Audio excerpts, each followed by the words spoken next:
Welcome to a new joint seminar of Atlas Live and the NCT Data Science community. We are back after a really long time now. It's my great pleasure to welcome our speaker, Magnus Rattray. He's a professor of computational and systems biology at the University of Manchester. Also, a warm welcome to the host of today's event, Wolfgang Huber from EMBL. Wolfgang, the stage is yours. Well, thank you very much, everybody, for organizing this, and of course to Magnus for coming here. So Magnus did his bachelor in mathematics and physics, and then a PhD in computer science, both at the University of Manchester, after which he moved to do a postdoc in neural computing at Aston University in Birmingham. In 1998, he became a lecturer and then later a senior lecturer at the Department of Computer Science in Manchester. From 2010 to 2012, he had a stint as a professor of statistical bioinformatics and machine learning in Sheffield, after which he moved back to be a full professor of computational and systems biology at the Faculty of Life Sciences in Manchester since 2012. He's also director of the Institute for Data Science and Artificial Intelligence in Manchester, and a Turing Fellow at the Alan Turing Institute, and also the Turing University Lead for Manchester. He's also the director of the Alice Unit for Manchester. Magnus mentioned that they are organizing with this Alice Unit a summer school for machine learning in health and biology, probably next June. So that's something that you can sort of keep your eyes open for. It's bound to be very good and interesting. As a Swede and in the north of England, Magnus has an unshakable and sort of quite fine sense of humor, and he's also responsible for putting Gaussian processes into the world of, I guess, bioinformatics, and Manchester into the world of computational biology. So the floor is yours. I'm really looking forward to your talk, Magnus. Okay, thank you. Let me just share my screen. Thanks for that very nice introduction. And I'm really sorry that I can't actually physically be in Heidelberg, but maybe at some point in the future. So can everyone see the screen okay? Okay, perfect. Yes, as Wolfgang mentioned, I'm responsible for bringing Gaussian processes into bioinformatics, and there'll be a little bit of that in the talk today. So I'm going to talk about, let me just see if I can, two sort of projects, well, two parts of the same project really today. And in the first part, I'm going to talk about how we can infer transcription and degradation rates from whole embryo total RNA-Seq time course data using Gaussian process methods. And then in the second part, I'm going to talk a little bit more about single cell transcription. And really the talk is about using models to try and uncover some of the mechanisms regulating these processes. So in the first part, I'm going to try and disentangle the effect of degradation on gene expression. And in the second part, I'll talk about how models can be used to try and infer promoter dynamics, so promoter bursting type dynamics. So we're going to be looking at embryonic development in Drosophila. And we're going to look at the earliest stage where the maternal RNAs are being cleared out and being replaced by new zygotic gene activation. And we have a total RNA-Seq time series. And in panel B there, you can see a PCA plot of the RNA-Seq data. And the developmental times are shown in the left panel. And you can see a nice kind of clustering together of the replicates. So there's 3 replicates at every time point. And the PCA is really showing the time evolution through the dynamics quite nicely. And you can see actually that PC1 is really well correlated with time. And indeed, recently, people looking at embryonic development have sort of bypassed staging the embryos and just used pseudotime. And we can see that if we use pseudotime here, pseudotime would probably correspond to PC1, and we'd be able to kind of infer the time back from this high dimensional data. So the data looks kind of nice. And then PC2, I guess, if you look at this sort of L-shaped PCA plot, I think the first arm of the L here is to do with the maternal RNAs clearing out. And then the second arm is the zygotic genes coming in. So you can really see this kind of difference in the dynamics in this nice PCA here. And then in panel D, I'm showing the gene expression for a selection of genes. And we can see examples where the expression is purely maternal and the maternal RNA is just being degraded away. We see some examples where the maternal is going down and then some new zygotic expression is coming in. We see examples that's purely zygotic new expression that peaks really, really early. And then we see some others where it kind of peaks later. So there's really nice different dynamics in this data. Now, this is at the gene level. Later on, I'm going to show some of this at the transcript level. And it turns out some of these maternal zygotic up and down dynamics can really be separated into different transcripts where the maternal one is dying out and a new transcript is coming in. So really you need to look at this at the transcript level. And then because we have total RNA-Seq, it means that we can actually quantify pre-mRNA levels using intronic reads. So in the bottom right panel here, I'm showing the proportion of intronic reads in the data. And you can see that initially we just have maternal mature RNAs. So there's really no intronic reads. And then as the zygotic gene activation starts, then there's really new RNAs being produced, new pre-mRNAs. So we're getting a nice kind of intronic signal that we're going to use in our modeling. So if we look at these intronic reads, we see that they really precede the expression of the exonic reads from the same genes, as expected. So the pre-mRNA expression peak precedes the mature RNA expression peak, and we see that nice kind of general pattern.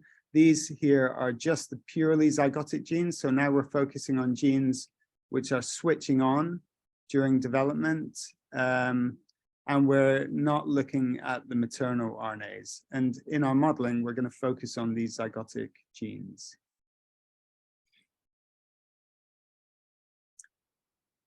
So in order to model, so what we really want to do here is get a handle on how degradation is shaping the dynamics. And so we can use a mathematical model to try and get a handle on that. So both the pre-mRNAs and the mature mRNAs are produced through the Pol2 elongating along the gene. And if you can think of this as sort of base pair per minute units, then the transcription rate is going to be the same for the introns and exons, assuming that the polymerase is moving along the gene at the same rate. And then we're also assuming that splicing out of the intronic RNA is happening at the same rate across the gene, but maybe different rates across different genes. And so the introns are being produced and then spliced out. So that's what the first equation is saying.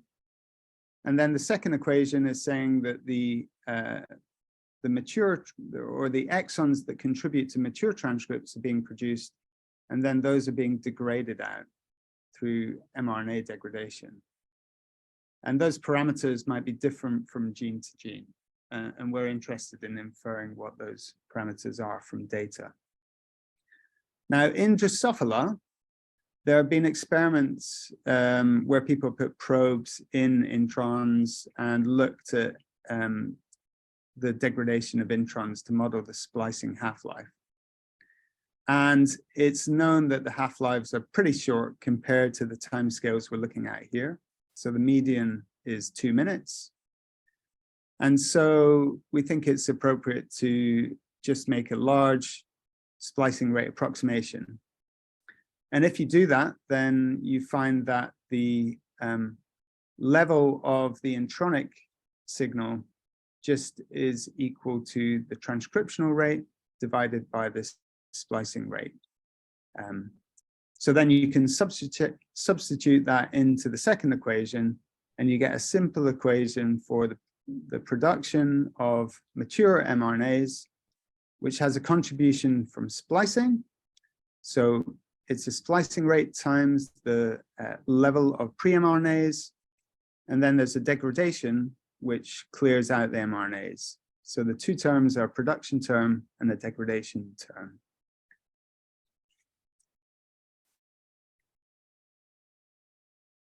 Okay, so that's just showing that equation again. So we've got data about pre-mRNAs, and we've got data about mature transcripts. It's a time series, there's noise, there's replicates. We want to do a nice statistical model that allows us to actually infer the parameters from data in a consistent way. So in order to do that, we need a way to model the pre-mRNA dynamics P of T, and we need a way to infer the parameters S and D from data. And I'm going to argue that a good approach for doing that is using Gaussian processes, and it's an approach we've used several times in the past. And so I'll spend a little bit of time now introducing what is a Gaussian process and why is it useful for this type of inference task. Okay, so people may be familiar with a Gaussian distribution, and in particular, a multivariate Gaussian distribution. So a Gaussian distribution is parameterized by a mean function and by, a mean vector and a covariance matrix, okay? And then if you have a mean and a covariance matrix, you can draw random samples from a Gaussian distribution. And on the left here, I'm showing one sample drawn from a 25-dimensional, sorry, just checking the chat there, from a 25-dimensional vector. So, and it's drawn from a Gaussian distribution with a covariance matrix shown on the right-hand side. So white here means 1 and black means 0. And so this matrix has high numbers along the diagonal and is 0 at the sort of extremes. And the index n is the index along this 25-dimensional vector. Okay, so n equals 1 up to n equals 25. So in the middle of the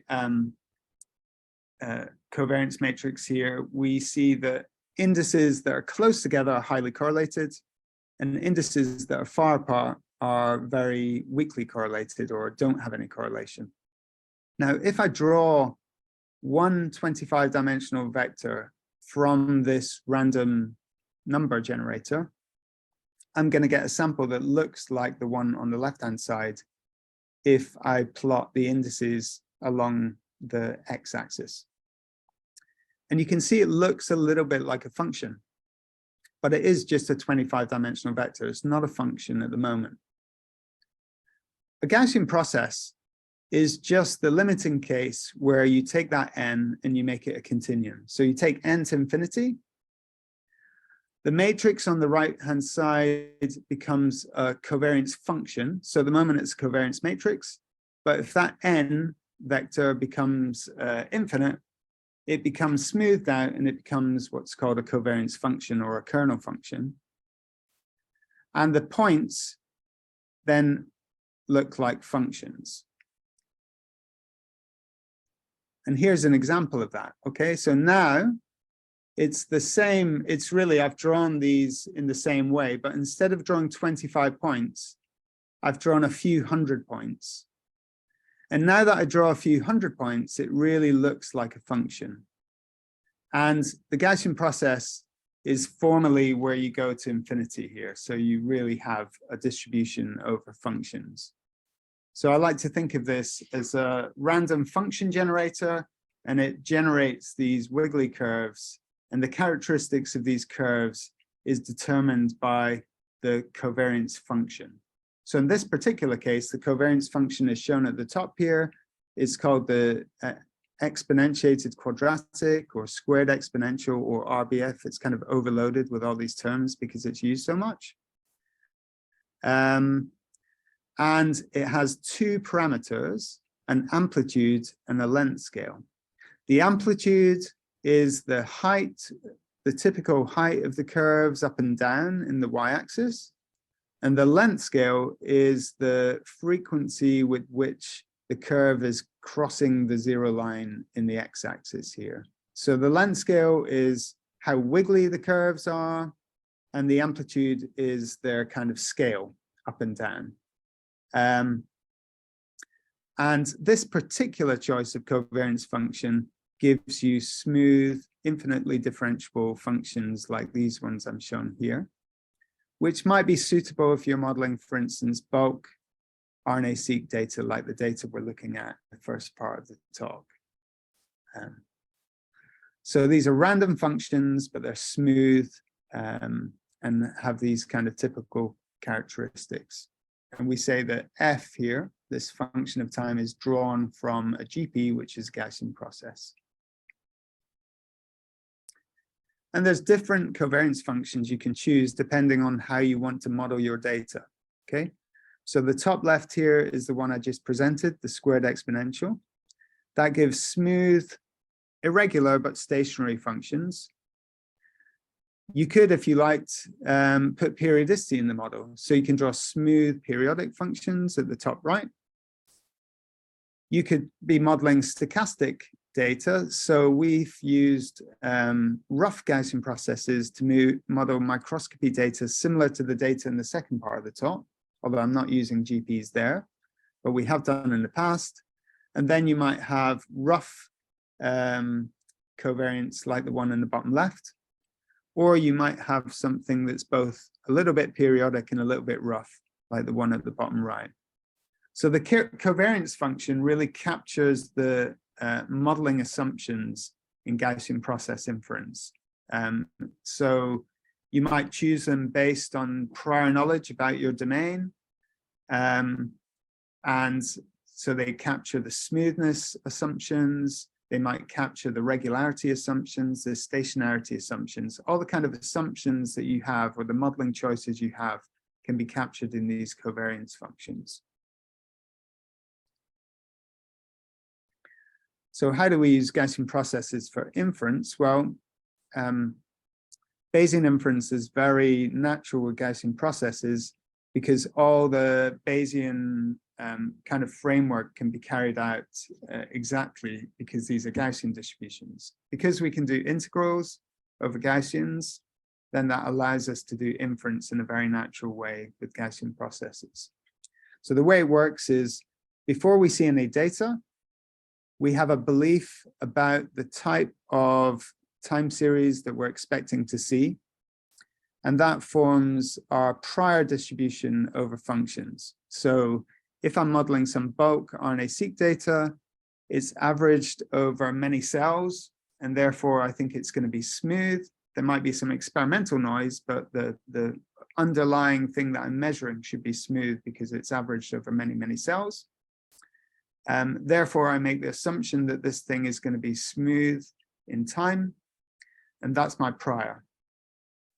Now I make some measurements. Here I'm making 4 measurements with very little noise. So there's very little noise. It's very clean data. I've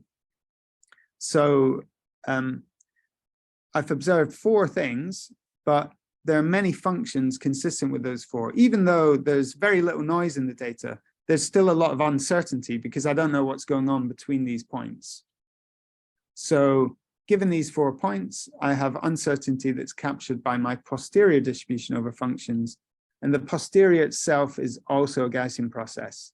So there's a distribution of functions consistent with the data that is my posterior distribution over functions.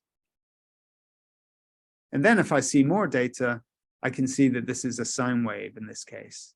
So the data really constrains the function. So given the smoothness constraint, then there are very few functions actually consistent with these very noise-free observations. And so I've become very certain within the data about what's going on. Outside the data, then I'm becoming more uncertain. And I've not, although this is a periodic function, I've not used that in my prior. If I had a periodic prior, I'd also have quite high certainty away from the data as well. I'd be able to extrapolate. But in this case, my uncertainty grows as I move further from the data. So Gaussian processes provide a nice way to make inferences from time course data, also spatial data, they're very popular, and they really allow us to capture the uncertainty in our inferences in a nice way.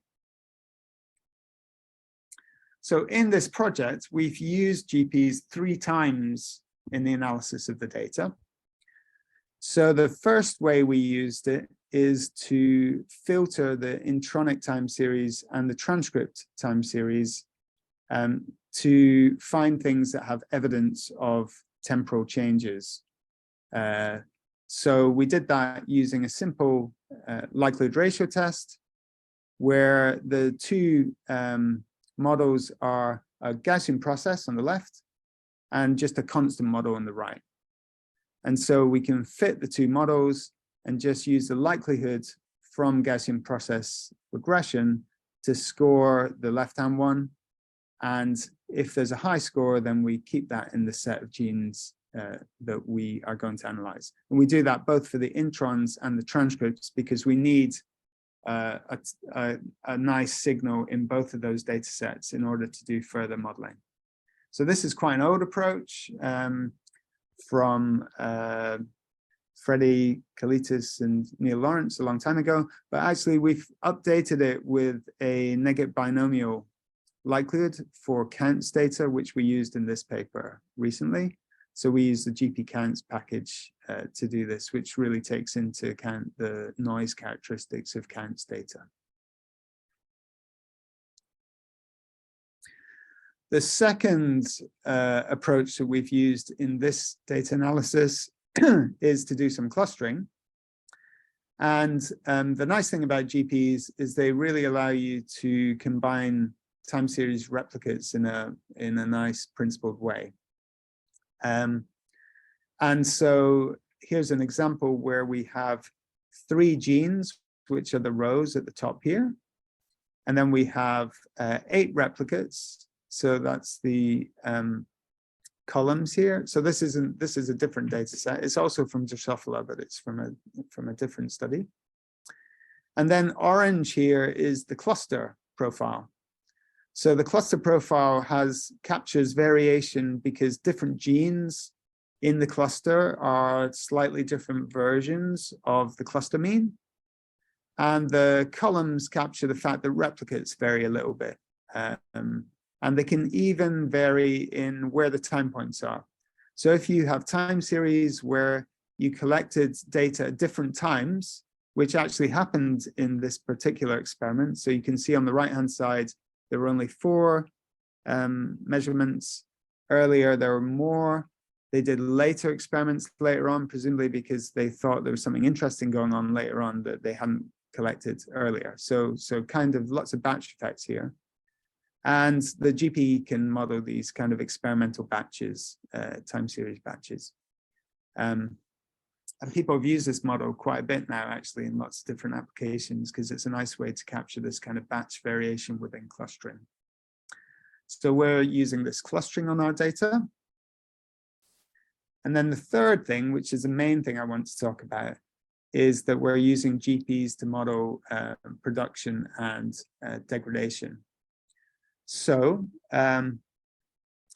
if f here is a draw from a Gaussian process, so it's one of these random functions shown in red, then if m is produced at a rate which is proportional to f and then degraded away, so f here would be our pre-mRNA levels and m would be our mature mRNA, then If D is low, the half-life is long, the function M kind of integrates the pre-mRNA. So it kind of grows and then peaks later than the pre-mRNA and sort of remains high. If I have a higher degradation rate, then I have a shorter half-life. The whole M function comes down because of the higher degradation rate. So there's just less mRNA in that case. But also you can see the shape of the curve changes. The peak is earlier and the peak is closer to the pre-mRNA peak in this case. And we've used this previously. Actually, in this study that I've got down at the bottom here, we used it to combine POL2 ChIP-seq time series data with RNA-Seq data. But in the current study, we're going to use it on intronic reads from the same RNA-Seq experiment. And F and M together form a joint two-dimensional Gaussian process. In the literature, these things are called multi-output GPs, and it's a special kind called a latent force model. So you can think of the F as a latent force driving M, and you can model M and F together in their correlated Gaussian process, and you can write down the covariance function and generate GP functions like the red and black one here exactly.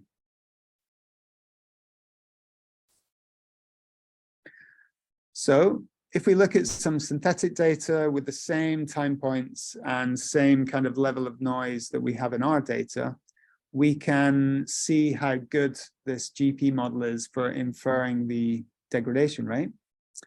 And in the top here, we simulate data with a low degradation rate, so quite a long half-life of 90 minutes.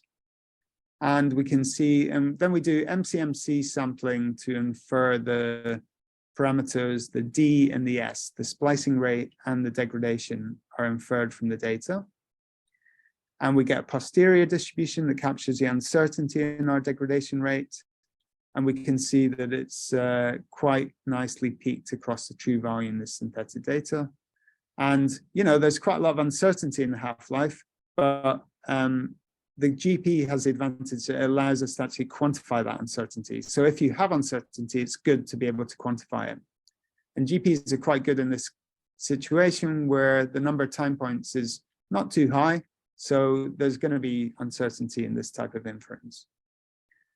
If we have a higher degradation rates, then you can see that again, the estimation is good.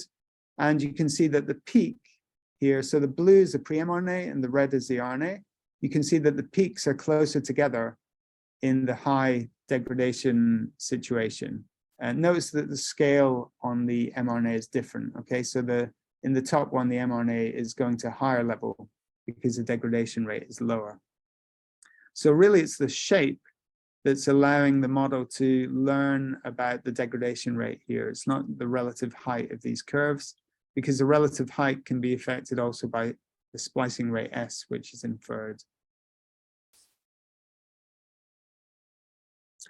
So if we apply this to our data, so I'm showing an example of the mapped reads at a particular time point at the top left here.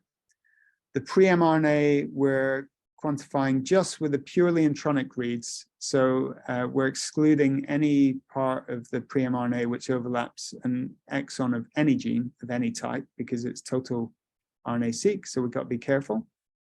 And I'll show you why in a second. And then the mRNAs we're quantifying using a transcript-aware algorithm. So I think we use Callisto here to do that. And then we're getting time course, and these are two example genes. They're actually transcripts of these genes.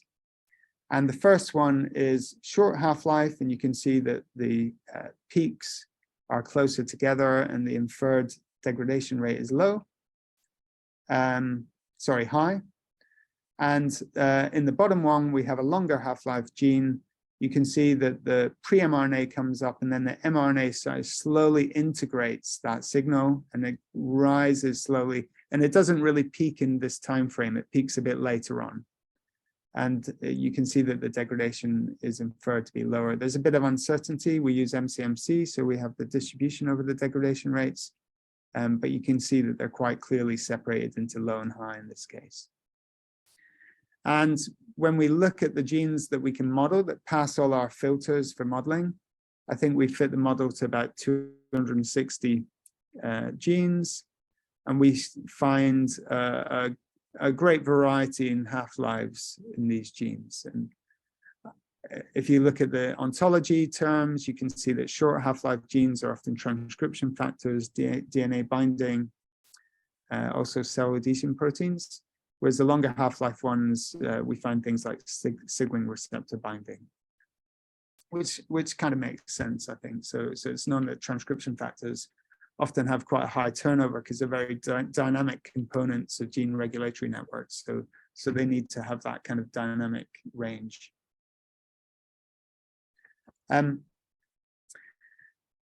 There's a really nice figure in the supplementary of this paper about looking at different genes and the transcript level differences.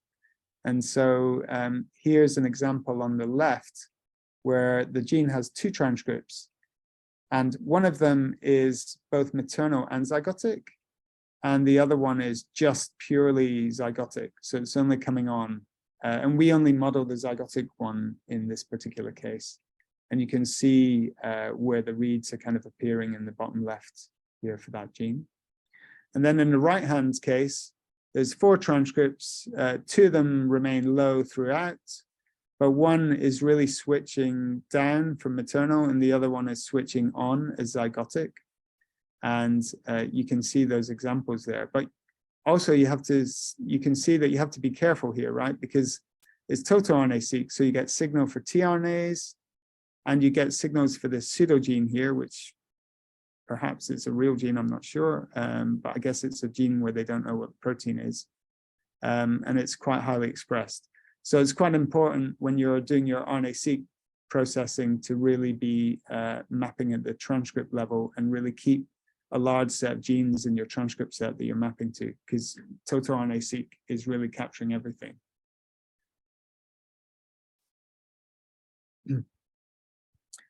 So if we look at the pre-mRNA clusters, then we see a variety of dynamics. And then we can take one of those pre-mRNA clusters and look at the mature mRNA clusters associated with it. And we can see that there's a range of dynamics. So the short half-life genes really are peaking quite sharply. But then the longer half-life genes just continue to integrate the signal and continue to rise. So there's really a variety of dynamics based on half-lives. So these are the half-lives of the genes that were modeled within these subclusters. So you kind of cluster pre-mRNA and then cluster mature mRNA associated with that pre-mRNA and see quite a bit of difference in the dynamics. As I mentioned before, the degradation rates correlate with expression peak time differences. And, you know, it's not a perfect correlation, but there's definitely a relationship where large delay genes, large delays between the peaks are associated with much longer half-lives. So short delays correspond to quick kind of turnover genes, as one would expect. And then we did some imaging to look at the characteristics of 11 genes which fall into different categories of half-life. So we did some SM fish to really look at these in detail. And so one thing we looked at is the conformation. So how close together are the 3' and 5' ends of these mRNAs? And it appears that the short half-life category are more compact in general. So this kind of compaction can be associated with the degradation machinery. So sometimes the mRNA has to be compacted to be degraded efficiently.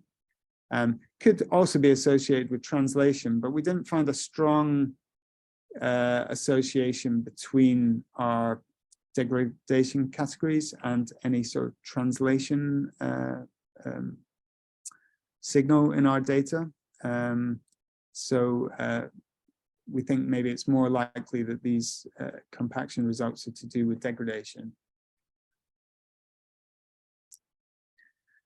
Now, P-bodies are these cytoplasmic granules that are thought to be associated with both translation and degradation in eukaryotes. And they're marked by ME31B here. So we looked at whether there was an association between our RNAs and P-bodies. And we use something called a P-body colocalization index, which is basically if you look at the SM fish and you have dyes for the mRNA and for ME31B, you look at whether they're lying on top of each other more often than you'd expect by chance, given the total number of mRNAs and ME31B signals. And it looks like, yes, the short half-life category have a higher colocalization with P-bodies, which is suggestive of a role of degradation within these P-bodies. And then we also looked at some RIP-seq data, some publicly available data for ME31B binding. So this is an RNA binding factor. And we also found an association with short half-life and greater ME31B binding. Looks like there's some kind of role for that factor, and that factor is involved in these P-bodies. And then we looked within P-bodies to see whether there was a bias in the number of lone 5' end mRNAs and lone 3' end mRNAs. Where we only pick up one of those signals. And it looks like there's a bias towards having less 5' end signal than 3' end. And this is as a proportion of lone ends in the total image. So it's kind of, so we're controlling for the number of lone ends of these two types. So this kind of indicative of the potential 5' to 3' degradation that's been shown to be a mechanism that can occur within these P-bodies and is different from the sort of more standard 3' to 5' degradation that you'd expect elsewhere in the cytoplasm. So this suggests there might be a role for this XRN1 factor in degrading these mRNAs. And this was very striking in all 11 of the genes that we imaged. We get a strong signal for this.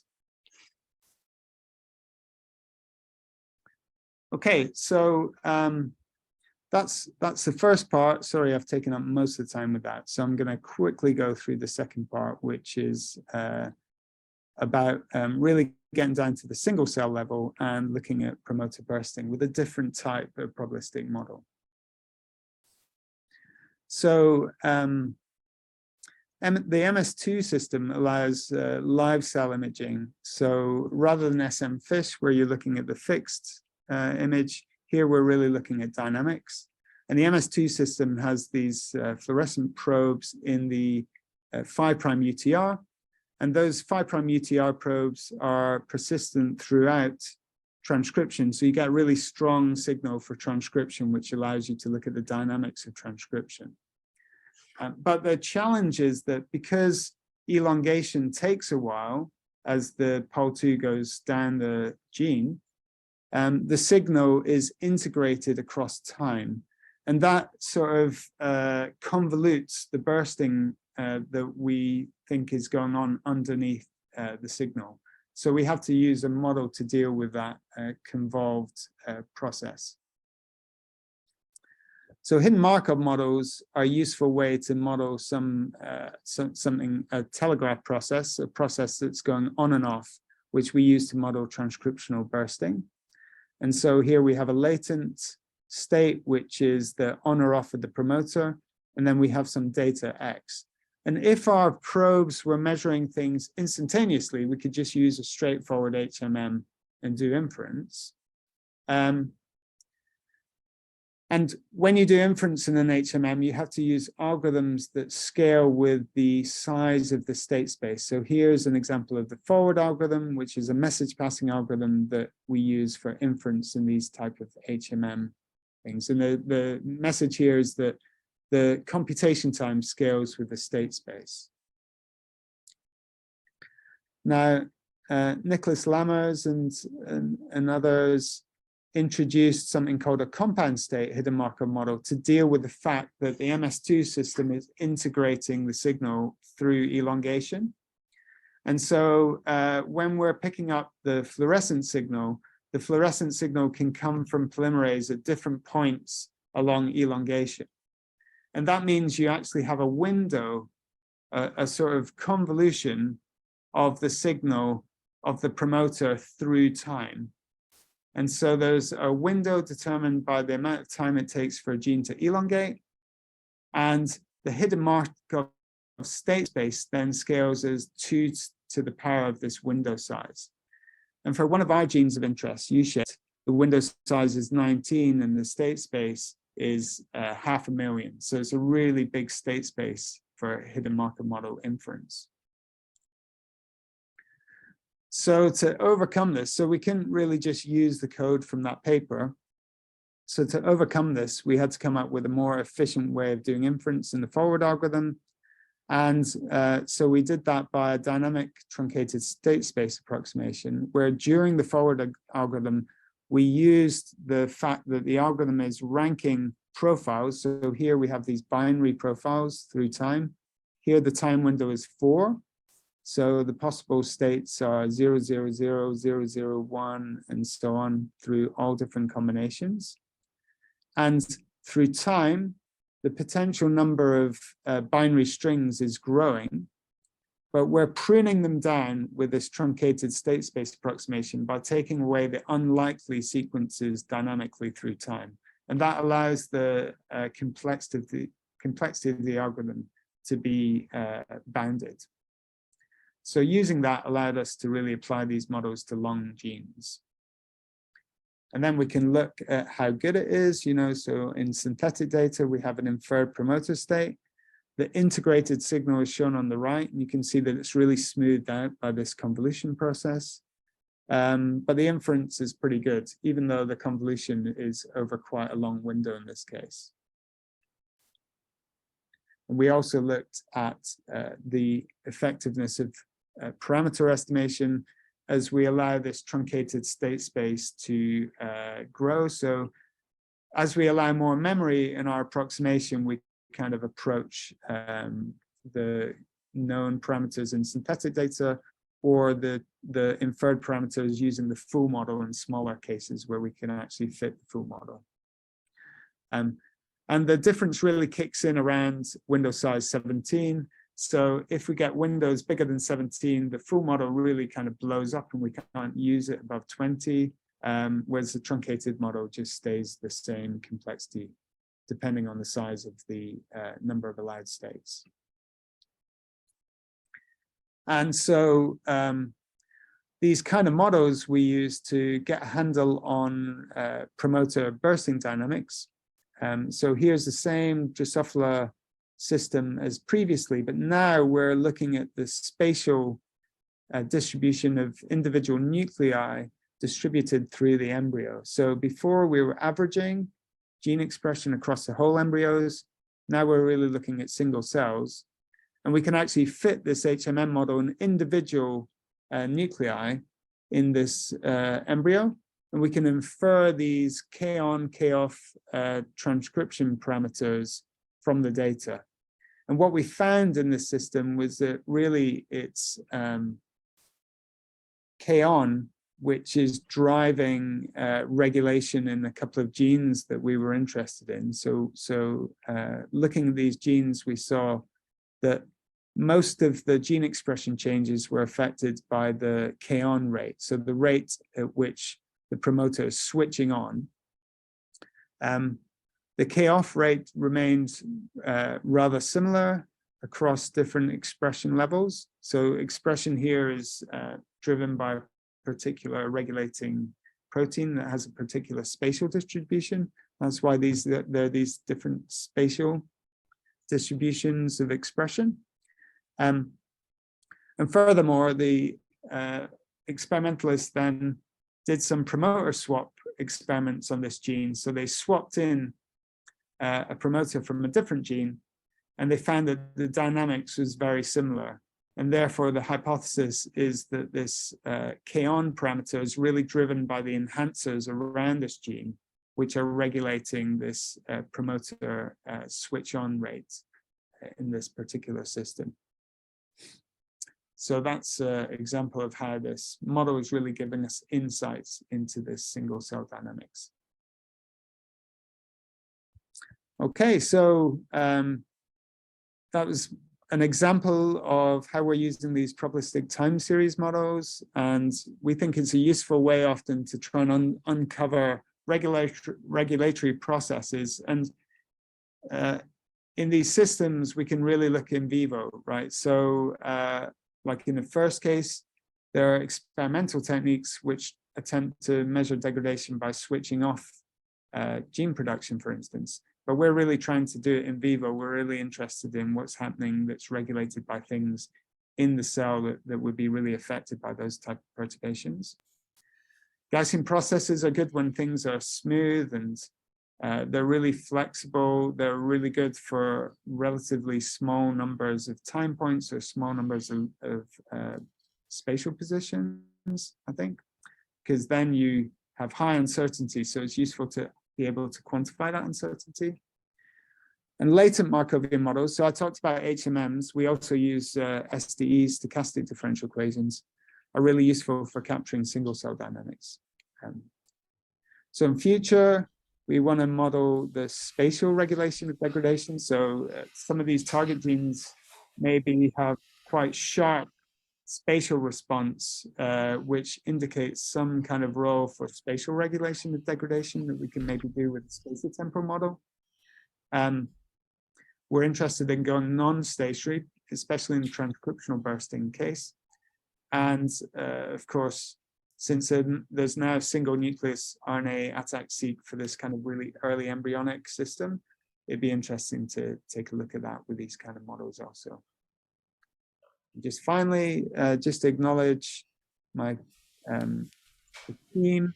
So Hillary leads the experimental lab, and then I put the experimental people in orange and the computational people in blue. And Jenny, who I think is in the audience, she's a hybrid. So she's in orange and blue, and she does it all. So, and thanks to the funders, Wellcome Trust and UKRI. Thank you. Thank you very much, Magnus. That was a fantastic overview over a beautiful model class. And that is very, very powerful, not so very tractable and sort of elegant. We can take questions. I think people can either type them into the chat or just raise their hands. I can give it a go. So I was wondering about your clustering of time curves, which you showed on the of the pre and mRNA levels. Are there any ways? I mean, since you already have this sort of nice modeling approach elsewhere, like, are there any good ways of getting particularly informative or distinct, meaningful cluster centroid curves?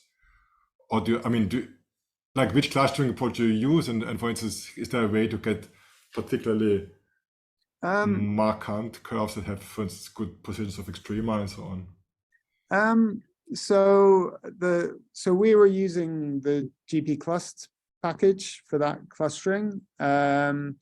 So the gp mean function of a cluster gives you the shape of that cluster, and it's using a Dirichlet process prior to select the number of clusters. So it also selects the number of clusters, but the Dirichlet process prior does have parameter which kind of tunes the number of clusters, and often the distinctness of the clusters is kind of determined by that hyperparameter in a way, so it's a little bit difficult to know from application to application what's the best choice. You know, should you have like 100 clusters, which are really thinking of like when you have time courses, maybe you probably want one which is just flat, and one which is just going up, and one which is just going down, one which is maybe going up and down. So these kind of basic intuitive shapes. We don't want that. Okay, and that's what people using simple models want. We don't want this sort of simplistic thinking. We want all the kind of curves that's driven by the data. And this, I think, well, there are clustering algorithms that do, I think, use, you know, prototypical shapes, right? Which can be useful if you have strong prior beliefs about what the shape should be. But I think in our case, we're really interested in quite subtle differences. So we're interested in these really subtle, like I showed in the example, we had these different half-lives really sculpting the curves subtly. And really there aren't clusters, there's a continuum. So it's not even real clusters, right? I don't really, clustering is a useful way of visualizing the data, but really it's a continuum. So it's just a way of visualizing a continuum. I don't really believe in clusters. So the question from Vitaly. Yeah, I can also ask this. Sure, go ahead. So, I mean, my question is very much related to what you just talked about. So, if we want to understand what is the drivers of cell identity, and obvious driver is transcriptional regulation. So I'm wondering, based on kind of your work looking at RNA degradation rates, how much of a factor in defining cell identity, both across cell types, development time, and space, degradation rate plays compared to transcriptional regulation? Yeah, it's a good question. I don't think we've quantified it, but it would be kind of possible to quantify now, at least for the ones where we've modeled it.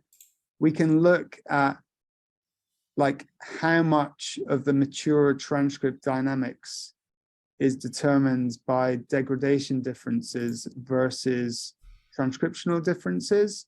I think the transcriptional differences will still dominate, because in that clustering, you saw that there was a big variation in the pre-mRNA shapes. So degradation, I think, is kind of shaping things a little bit beyond that. But there's definitely genes where the degradation is leading to the signal integrating, so the gene just continues to accumulate, versus something that's very sharply changing. So if you've got so I suppose. I mean, that's very nice to see, but the question is whether it whether degradation rates change, like rather than providing a way to integrate information, whether they actively change. Well, there's not strong evidence in the whole embryo time series of that, but I think there's evidence in spatial data that it looks like that is the case spatially in this system, but we are working on that. So I think, yeah, that's a good question. Is it regulated for one gene in the system in a useful way? I think the answer is going to be yes for some genes, but I haven't got that data yet. Yeah, thanks for explaining. Very interesting work. Thanks. Ollie has a question.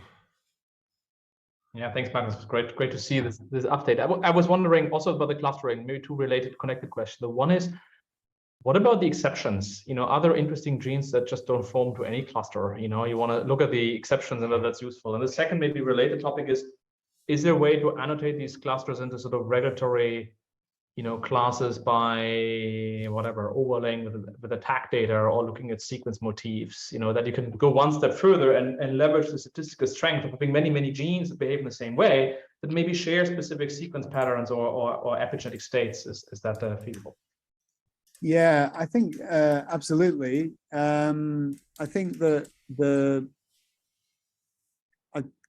one would imagine, so we haven't done that, but one would imagine that the pre-mRNA clustering should be more cleanly related to regulatory factors at the transcriptional level. So separating out the clusters for the pre-mRNA and the mature mRNA should make that modeling better, with the proviso that you get less genes with a strong intronic signal. So you're throwing away some genes, but the signal for those genes should be cleaner, right? Yes, we should do that. We haven't done that kind of looking at the genomic data yet. We are now looking at, because there's quite a recent data set from Eileen Furlong from Heidelberg on single nucleus RNA-Seq and ATAC-Seq. So also there's some ATAC-Seq data available for this very early embryonic thing that we can look at as well. So kind of integrate that single cell data to get that ATAC data. But we're just looking at that now. We haven't done it yet. But yeah, there's more to do with these clusters, definitely. Thanks. Can I have one quick question? So I mean, you made a point that you can fit very nicely smooth curves with this. In particular, maybe in spatial applications, you will probably want something that is mostly smooth, or often something that's mostly smooth and sometimes has steps. Yeah, like membranes and so. Yeah, how easy is it to extend to such models? Yeah, so I think in spatial statistics, people look at these kind of boundary type models as well, right? So you can kind of capture these things. So I think that, and then really you want to also do non-stationary modeling in that case. So really kind of learning the covariance function from data rather than having this strong prior that everything is stationary. So I think you can go a long way by doing things that are more non-stationary in that kind of spatial case. So yes, I think that's an area where people have done quite a lot of nice work.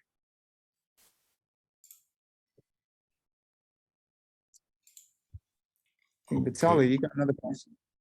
Yeah. So if there is still time, I mean, it's related to what you responded to Ollie, that you see, you would expect that pre-mRNA is more informative for transcriptional regulation.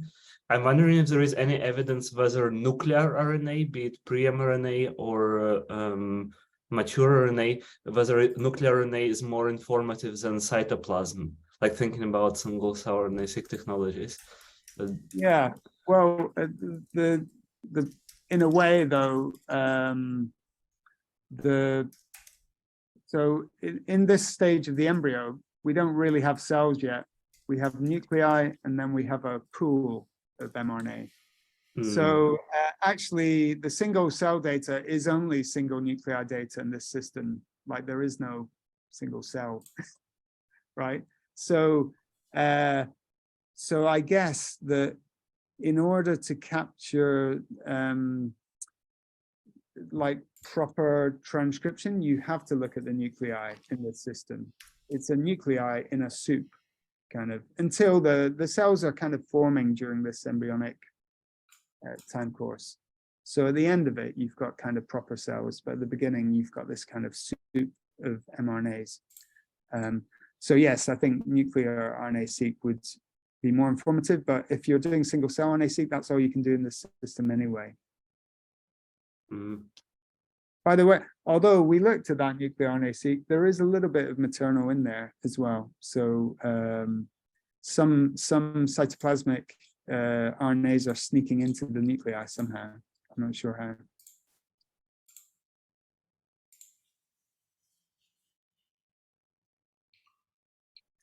Okay. I think we're just right for lunch time. So thank you again, Magnus, very much for this beautiful, clear talk. And, thanks for inviting me. Hope to see you soon in person. Okay. Thank you. Thanks, everybody. Bye, Bye, Magnus. Thank you very much. Goodbye.